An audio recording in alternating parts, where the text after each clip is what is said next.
Good morning student. Civil engineering JEM classes में आप सभी का स्वागत है। हमने प्रीवियस लेक्चर में जो होता है डिजाइन स्टेप्स सिंगली की जो होती है वो कहते डिजाइन शुरू की थी, उसको हमने हाफ जो होता है वो किया था एएसटी रिक्वायर्ड तक, और आज हम शेयर रेनफोर्समेंट से जो होगा उसको वापस शुरू करेंगे। शेयर रेनफोर्समेंट का भी हमने एक अलग से लेक्चर जो होता है वो बनाया हुआ है, आप उसको भी देख सकते हैं और यहाँ से समझना चाहें तो यहाँ से भी समझ सकते हैं। देखिए design of share reinforcement first of all आपको क्या मिलेगा, आईएस 456 में पेज नंबर 72 और पेज नंबर 73 ये आपको वहां पर मिल जाएगा। फिर उसके बाद देखिए आपको क्या निकालना है, nominal shear stress. Nominal shear stress का फॉर्मूला क्या होता है, tau B is equal to V U upon B D. Tau B की वैल्यू जो होती है वो क्या थी हम यहाँ से निकाल लेंगे। फिर उसके बाद वी यू जो होता है वो हम पिछले में निकाल चुके हैं डब्ल्यू एल बाई टू करके, वह जो होगा वो हम नहीं निकालेंगे। फिर उसके बाद strength of concrete, strength of concrete होता है आपका टोसी। टोसी के लिए सबसे पहले परसेंटेज ऑफ स्टील निकालेंगे। परसेंटेज ऑफ स्टील जो का फॉर्मूला जो होगा 100 एएसटी प्रोवाइडेड अपॉन बीडी, तो ये हमारे पास आ जाएगा 0.8%। अब इससे टो सी जो होगा वो हम कैसे निकालेंगे, अभी हम आगे देखते हैं। यहां तक एक बार आप लोग उतार लीजिए।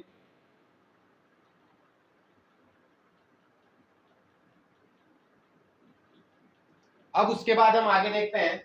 आगे देखिए अब पेज नंबर आपको 73 पर जो होगा वो क्या होगा आना पड़ेगा। 73 पर आपको एक टेबल बनी हुई है, एक छोटी सी टेबल बना के मैं आपको समझा देता हूँ। ये हमारा आईएस 456 कोड है। यहाँ पर देखिए एक तरफ हमारे पास ये टेबल बनी है 100 एएसटी अपॉन बीडी करके यहाँ पर लिखा है, और यहाँ पर हमारे पास सारी ग्रेड लिखी है M15, M20, M30, M25 ऐसे करके सब ग्रेड जो होती है वो हमारे पास लिखी है। ठीक है, अब हम यहाँ पर ये देखते हैं कि हमारे पास जो वैल्यू है, हमारे पास जो वैल्यू है वो हमारे पास क्या थी, 100 AST प्रोवाइडेड अपॉन BD। अगर हम देखें तो ये वैल्यू हमारे पास आई है 0.8%। ठीक है, 0.8% हमारे पास वैल्यू हुई है। अब हमें ये देखना है 0.8 के जो होता है वो किस किस के बीच में आ रहा है, तो हम यहाँ पर आप कोड में देखेंगे दो वैल्यू लिखी होगी 0.75 और 0.1.00, 0.75 और 1.00 लिखा होगा। तो हम ये देखें कि ये किसके बीच में आ गया, 0.75 और 1.00 के बीच में आ गया। तो हम बीच में वाली वैल्यू क्या आ रही है हमारे पास 0. अब दूसरी चीज क्या, M20, M20 grade of concrete में 0.75 के सामने लिखा है 0.56 और 1.00 के सामने लिखा है 0.62। ठीक है, अब देखिए यहाँ पर अपने पास ये लिखा हुआ है। अब आप देखिए हमें क्या करना है, 0.8 की वैल्यू, ये सारी चीजें A1 2 3 4 ये चारों चीजें आपको बोर्ड में दी हुई है, पर आपके पास पीटी की वैल्यू कितनी आएगी 0.8। तो 0.8 किसके बीच में आएगा आपके पास, 0.75 और 1.00 के बीच में आएगा। अब यहाँ पे देखिए तो सी जो होगा वो हम कैसे निकालेंगे, तो सी इक्वल टू हम कर देंगे 0.56 प्लस 0.62 डिवाइड बाय 2। तो हम देखिए इसको अगर करते हैं 0.56 प्लस 0.62 डिवाइड बाय 2, ये हमारे पास आता है 0.59 न्यूटन पर mm स्क्वायर। न्यूटन पर mm स्क्वायर। ठीक है, ये हमारे पास जो होती है वो क्या थी, वैल्यू जो होती है वो आ रही है। एक बार वापस जो होता है वो हम देख लेते हैं। पीटी हमने निकाला, ये टेबल आपकी बोर्ड में मिल जाएगी आपको, तो बोर्ड में पेज नंबर हम बता देते हैं, पेज नंबर 73 पे आपको मिल जाएगी। 0.8 किसके बीच में आएगा, 0.75 और 1 के बीच में। तो हमने दोनों को वैल्यू को सम करके डिवाइड बाय 2 कर लिया, तो ये हमारे पास क्या आ गया, टोसी जो हो गया वो आ गया। ठीक है, अब हम आगे चलते हैं, इतना आप लोग एक बार उतार लीजिए।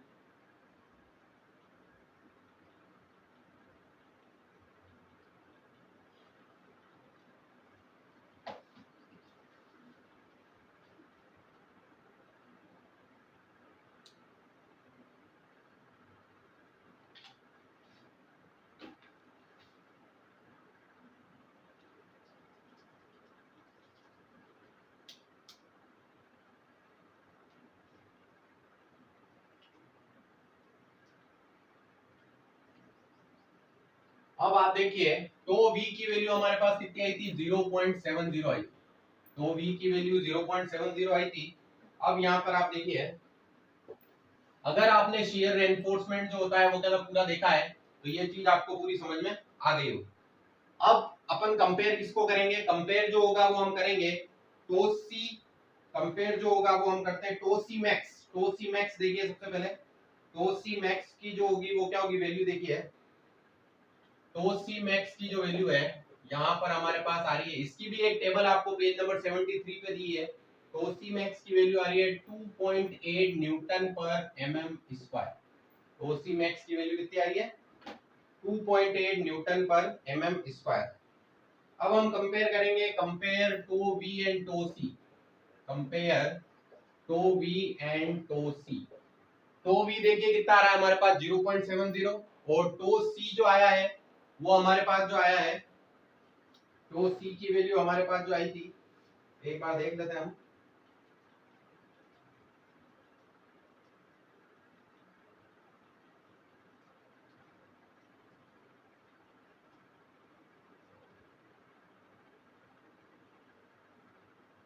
M20 के लिए हमारे पास टो सी की वैल्यू आई थी 0.59, तो टो सी हमारे पास आ गया 0.59 और टो वी हमारे पास आ रहा है 0.70। ठीक है, अब यहाँ पे देखिए टो वी जो है वो क्या है, greater than of tau C. Tau V जो आ रहा है वो क्या आ रहा है, greater than of tau C जो होता है वो आ रहा है। तो देखो आपको जो होता है दोनों कंडीशन आपने दी हुई है, पेज नंबर 72 पर आप जाएंगे तो उसमें आपके पास लिखा हुआ है design of shear reinforcement. Design of shear reinforcement जो होता है वो लिखा हुआ है, उसमें लिखा है कि tau V exceed tau C, shear reinforcement shall be provided any of the following, vertical stirrups, bent up bar और इंक्लाइंड स्टिरअप्स। तो हम सबसे पहले इसमें निकाल देते हैं VUS। VUS is equal to होता है VU minus tau C BD। VUS is equal to VU minus tau C BD। हमारे पास VU की जो वैल्यू थी वो थी 81.54 into 10⁻³ टो सी की हमारे पास वैल्यू है 0.59, B हमारे पास था 250 और स्मॉल d हमारे पास है 460। इसकी हम वैल्यू निकालते हैं।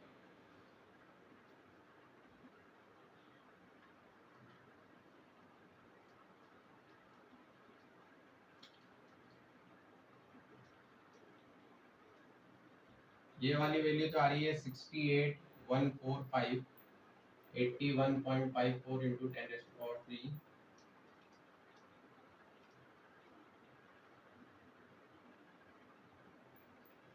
13395 न्यूटन। VUS ये फॉर्मूले सभी आपको पेज नंबर 73 पर गिवन है। ठीक है, फिर उसके बाद हम करेंगे वर्टिकल स्ट्रिप्स। ठीक है, वर्टिकल स्ट्रिप्स का जो होता है वो क्या था, फॉर्मूला जो है आपके पास, इसको हम रख कर देते हैं। वर्टिकल स्ट्रिप्स का फॉर्मूला है VUS equal to 0.87 FY ASV into D upon SV। अब यहाँ से हमको स्पेसिंग निकालनी है, 0.87 FY ASV into D upon VUS। ASV जो होता है वो हमेशा 2 लेग स्टिरअप्स ऑफ 8 mm डाया मानते हैं, तो ASV हम यहाँ से कैसे निकालेंगे, 2 into π/4 8 का स्क्वायर। तो इसको अगर हम देखें तो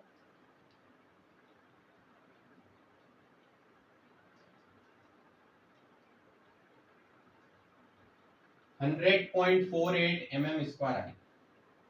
अगर आपको याद हो, देखिए सबसे पहले क्या करा हमने, टोवी और टोसी को कंपेयर करा।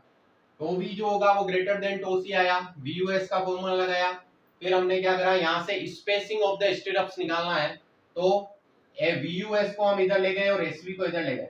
अब ASV जो होता है वो एरिया ऑफ स्टिरअप्स कहलाता है। एरिया ऑफ स्टिरअप जनरली हम 2 लेग्स ऑफ 8 mm डाया लेते हैं। जब हमने स्मॉल d निकाला था उसी टाइम स्टिरअप्स का डाया हमने 8 mm एज्यूम किया था, तो वो वहीं से लिया है। 2 लेग्ड है तो 2 से इंटू कर दिया, π/4 d स्क्वायर, ये हमारा 100.48 जो हो गया वो आ गया। इतना आप उतार लीजिए, फिर आगे चलते हैं।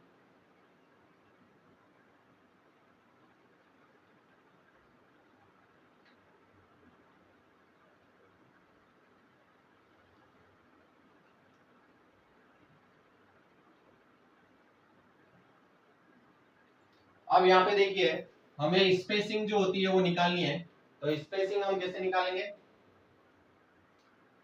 स्पेसिंग जो होती है वो हम निकालते हैं। देखिए SV इक्वल टू, सारी वैल्यू पुट कर देते हैं, 0.87 इंटू 415 इंटू 415 ASV की जो वैल्यू है वो हमारे पास आई है 100.48, डी की वैल्यू 462 और VUS जो है VUS हमने निकाला था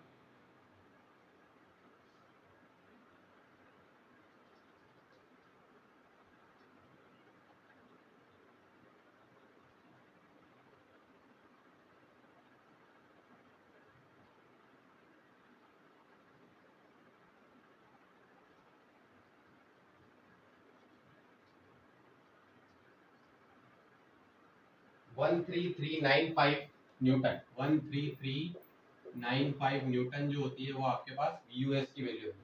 अब देखिए इसको करते हैं अपन 0.87 415 100.48 462 अपॉन 3395 ये हमारे पास आ रहा है 0.87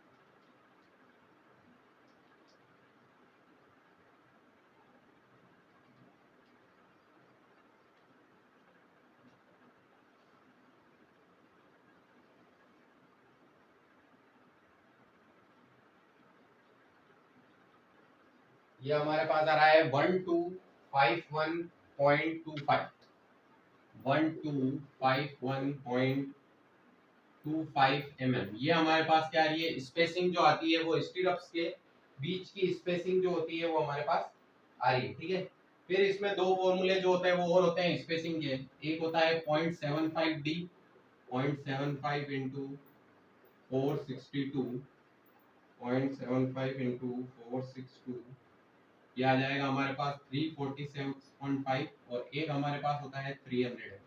अब इसमें हम ये देखें कि इन तीनों में जो होती है वो कहते हैं मिनिमम स्पेसिंग जो होती है वो कौन सी हो रही है। इन तीनों स्पेसिंग स्टीरअप्स में हमेशा आप मिनिमम स्पेसिंग फॉलो करोगे। तो देखिए 1251 346 और 3, तो हम यहाँ पे क्या है कैसे लिखेंगे देखिए 2 legged 8 mm dia 300 mm centre to centre spacing. 2 legged 8 mm dia 300 mm centre to centre spacing जो होगी वो हम प्रोवाइड करेंगे तीनों में से मिनिमम। तो यहाँ तक हमारा जो होता है वो कहता है शियर रेनफोर्समेंट जो होता है वो कंप्लीट हुआ है कि शियर रेनफोर्समेंट हमें कैसे डिजाइन करना है। यहाँ तक उतार लीजिए फिर हम आगे चलते हैं।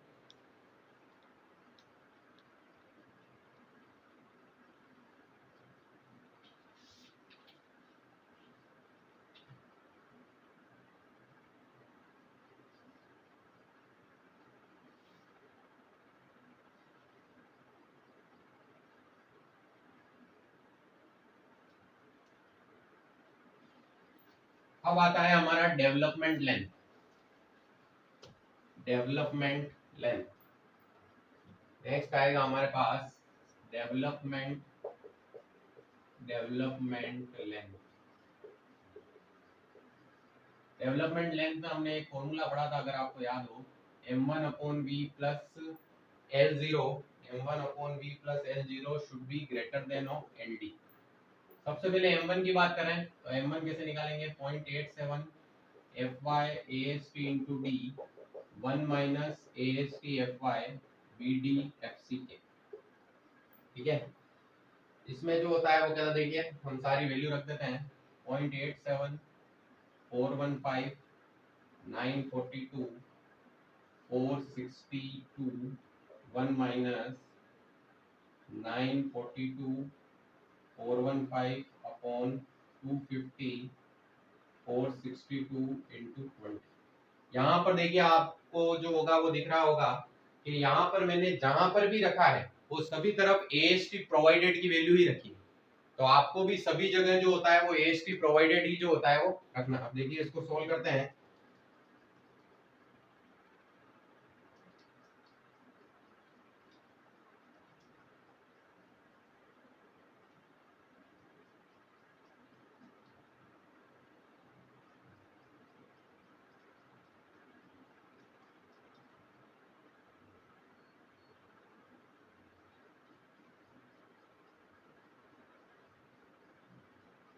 ये जो आ रहा है वो हमारे पास आ रहा है 130.53 इंटू 10⁻6, ठीक है। 130.53 इंटू 10⁻6 जो होता है वो आपके पास आ रहा है M1 की वैल्यू। VU हम जानते हैं कितना है 81.54 इंटू 10⁻3। LD का फॉर्मूला हमारे पास है 0.87 FY इंटू 5 4 टो BD। तो 0.87 इंटू 415 डाया बार हमारे पास 20 है, 4 इंटू 1.6 इंटू 1.2। अब ये जो होता है वो कहता है वैल्यू हमने कहाँ से ली है, पेज नंबर 43 पर जो होगा वो आपको आना पड़ेगा। पेज नंबर 43 पर आप देखिए एक टेबल बनी है बॉन्ड स्ट्रेस की। वहां पे जब मैंने बॉन्ड का एक सवाल जो होता है वो कहता कराया था या बॉन्ड के बारे में जब समझाया था, तो मैंने ये लिखा था कि जब भी आपके पास जो बॉन्ड स्ट्रेस टेबल में दी हुई है उसको आपको 1.6 से इंटू करना है, 60% जो होता है वो इंक्रीज करना। तो यहाँ पर आप जाके देखोगे तो 120 के सामने आपको जो वैल्यू मिलेगी पेज नंबर 43 पे, वो मिलेगी M20 के सामने 1.2। तो 1.2 तो आपका ये आ गया, और मैंने इसको किससे इंटू कर रखा है 1.6 से इंटू कर रखा है, ठीक है। तो ये मैंने टेबल में देख के जो होता है वो किया है, ठीक है। अब उसके बाद इसको जो होता है वो कहते हैं यदि हम सोल्व करते हैं तो हमारे पास देखिए वैल्यू आएगी 0.87 इंटू 415 20 डिवाइड बाय, ये हमारे पास वैल्यू आती है 940.23 mm। 940.23 mm जो होती है। देखिए वापस समझते हैं, डेवलपमेंट लेंथ में आपने ये फॉर्मूला जो होता है वो क्या देखा है, ये मैंने आपको पहले भी कराया हुआ है, इसलिए मैं इतना इसको नहीं करा रहा हूँ। पहले वाला लेक्चर जो होता है वो कहता है आप देख सकते हैं शियर और डेवलपमेंट लेंथ दोनों। फिर उसके बाद देखिए M1 का ये फॉर्मूला आपको पेज नंबर 96 पे दिया है, सारी वैल्यू हमने पुट अप कर दी। ये वैल्यू जो आएगी वो आएगी आपकी न्यूटन mm में, ठीक है। फिर उसके बाद BU की हम वैल्यू जानते हैं 81.54, LD का फॉर्मूला हमने लगा दिया। ये टेबल में से आया है 43, टेबल में से 60% इंक्रीज किया है हमने उस वैल्यू को, तो हमारे पास ये आया, ठीक है। इसका उतार लीजिए फिर हम आगे चलते हैं।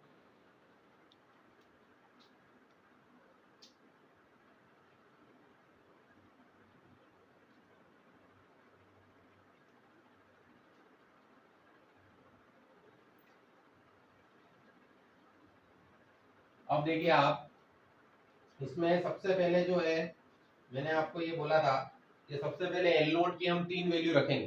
सबसे पहले 0, फिर 8, 5 और 30। सबसे पहले हम 0 रख के देखते हैं। 130.53 into 10⁻6 divide by 81.54 into 10⁻3 plus 0 should be greater than equal to LD आ रहा है 940.23। इसको हम करते हैं, देखिए कितना आ रहा है देखते हैं।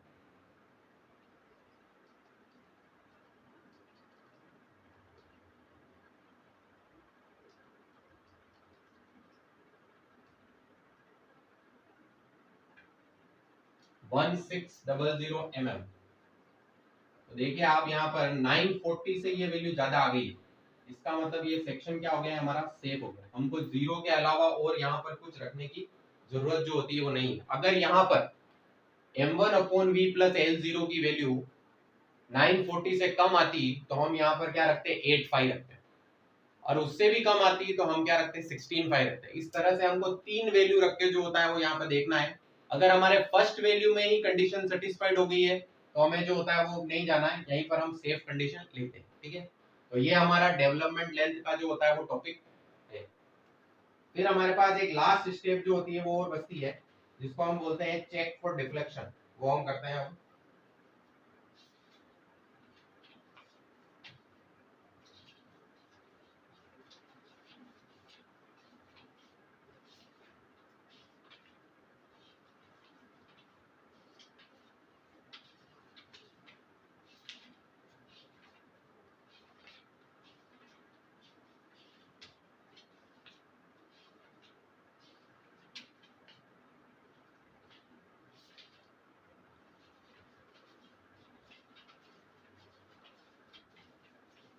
एक बार इतना उतार लीजिए आप, फिर आगे चलते हैं हम।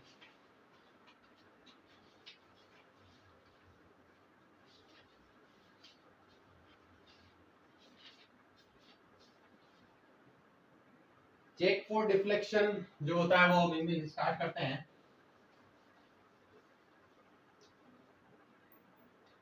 Check for deflection, check for deflection.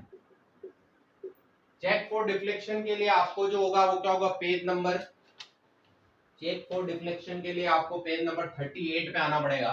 Page number 38, page number 38 पे देखो आपको एक तरह से ये फॉर्मूला मिलेगा, Fs is equal to 0.58 Fy AST required upon AST provided। यहाँ पे देखिए आपके पास दोनों वैल्यू है, 58 into 415, AST required हमारे पास जो आया है 868.5 और AST provided हमारे पास आया है 942। इसको हम सोल्व करेंगे, 0.58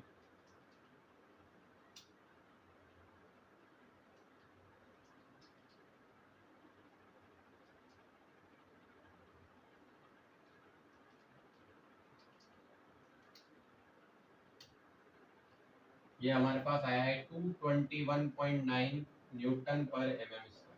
ठीक है, फिर उसके बाद होता है, फिर उसके बाद एक फॉर्मूला जो होता है वो है L by D maximum is equal to 20 into KT। L by D maximum 20 into KT। ठीक है, अब ये KT जो होता है वो क्या है, KT जो होता है वो क्या होता है आपका मॉडिफिकेशन फैक्टर जो होता है वो कहलाता है। अब देखो उसको निकालना कैसे है, एक छोटा सा डायग्राम बना के मैं आपको बताता हूँ। एक ऐसा ग्राफ दिया है, ठीक है, जिसपे ऐसे वर्टिकल लाइन जो होती है वो है और एक आपकी ऐसी हॉरिजॉन्टल लाइन बनी हुई है और एक ये कर्व में जो होती है वो कहते लाइनें जो होती है वो आई। यहाँ पर आपका PT है और यहाँ पर आपका KT है। अब यहाँ पे देखिए ये जो आपका जो कर्व लाइन है उसमें आपको ढूंढना है कि आपकी वैल्यू कितनी है।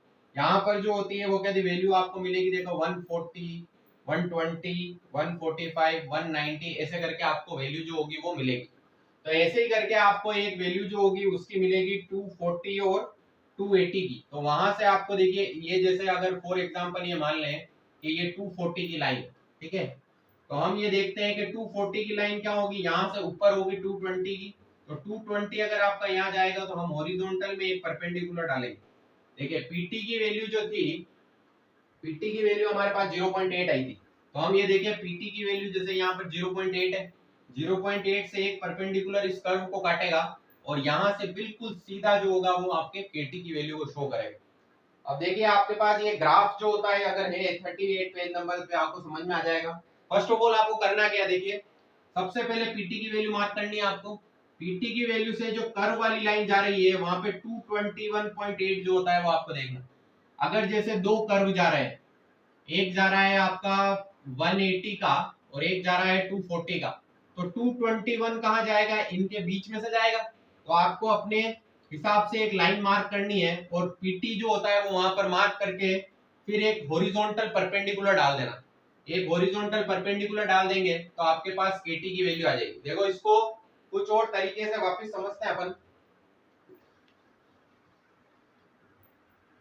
जैसे हम ये देखें कि हमारे पास यहाँ पर पीटी है और यहाँ पर केटी है और हमारे पास ये दो लाइनें जा रही है, ये 190 की है और ये 240 की। 221 यहाँ कहीं होगा, ठीक है। तो हम सबसे पहले 0.8 जैसे पीटी यहाँ है, यहाँ से एक परपेंडिकुलर डालेंगे यहाँ पर और एक हॉरिजॉन्टल परपेंडिकुलर डाल देंगे। यहाँ पर जो वैल्यू होगी वाई एक्सिस पे वो आपको किसकी वैल्यू दे देगी, केटी की वैल्यू दे देगी, ठीक है, जिससे कि मॉडिफिकेशन फैक्टर जो होता है वो कहा जाता है, ठीक है। तो यहाँ पर अभी केटी की वैल्यू जो है अगर हम इसका परपेंडिकुलर डालते हैं तो केटी की वैल्यू जो आती है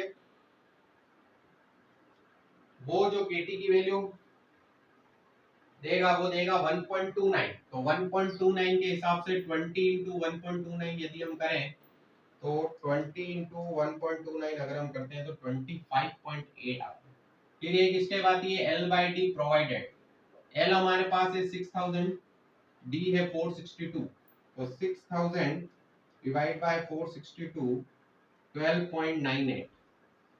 तो L by D maximum should be greater than L by D provided.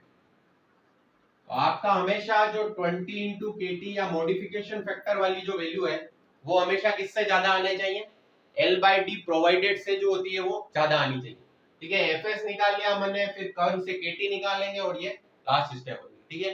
तो इस तरह से जो होगा वो क्या होगा, हम सिंगली की डिजाइन जो होगा वो करेंगे। अब आप इतना उतार लीजिए, फिर लास्ट रेनफोर्समेंट डायग्राम जो होता है वो बनाते हैं कि रेनफोर्समेंट डायग्राम किस तरह से इसका बनाया जाता है।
देखिए सबसे पहले जो होगा वो क्या होगा, हमारे पास ये वॉल की विड्थ आ गई दोनों तरफ 230 mm 230 mm, 6 मीटर हमारा स्पान आ गया। 3 बार 20 mm की हमारे पास बॉटम में थी, वो हमने दे दी। ये क्या कहलाता है, वर्टिकल जो होता है वो क्या कहलाता है, आपका स्टिरप्स कहलाता है। वर्टिकल जो होता है वो आपका क्या कहलाएगा, स्टिरप्स जो होगा वो कहलाएगा। स्टिरप्स का जो होगा वो हमने क्या था, 2 legged of 8 mm dia 300 mm centre to centre वो कर दिया। ये 2 बार जो होगी वो सिर्फ सपोर्ट के लिए प्रोवाइड होती है, तो 2 बार ऑफ 10 mm डाया हमने सपोर्ट के लिए प्रोवाइड कर दी। अब इसी को हम इस डायग्राम में देखते हैं। देखिए 2 बार 10 mm डाया की आ गई, 3 बार 20 mm डाया की आ गई। ये हमारे पास होगा स्टिरप्स। स्टिरप्स जो हो गया बी हमारे पास, ये हो जाएगा डी हमारे पास, ये जो होगा वो हो जाएगा। तो इस तरह से जो होगा वो क्या होगा, इसकी रेनफोर्समेंट डिटेल जो होता है वो हम बना सकते हैं। ये 2 बार को आपको फाइंड आउट नहीं करना है, ये 2 बार सपोर्ट के लिए प्रोवाइड की जाती है। 3 बार 20 mm डाया की, ये वॉल की थिकनेस हो गई, इफेक्टिव स्पान हो गया, और ये हमारी सारी स्टिरप्स हो गई, और इसके बारे में हमने यहाँ लिख दिया। तो आज हमने जो है सिंगली रेनफोर्समेंट बीम की जो होती है वो क्या थी, पूरी डिजाइन जो होती है वो यहाँ पर डिस्कस की है। इसमें अगर आपको कोई भी दिक्कत आती है तो आप कमेंट सेक्शन में कमेंट करके जो होता है वो बता सकते हैं। ये पूरा रेनफोर्समेंट डिटेल तक हमने जो होता है इसको डिस्कस किया है। हमारा जो नेक्स्ट टॉपिक होगा वो होगा डबली रेनफोर्समेंट बीम। ठीक है, अगर आपको वीडियो अच्छा लगा हो तो इसको लाइक शेयर और सब्सक्राइब जो होती है वो ज्यादा से ज्यादा कीजिए। Thank you.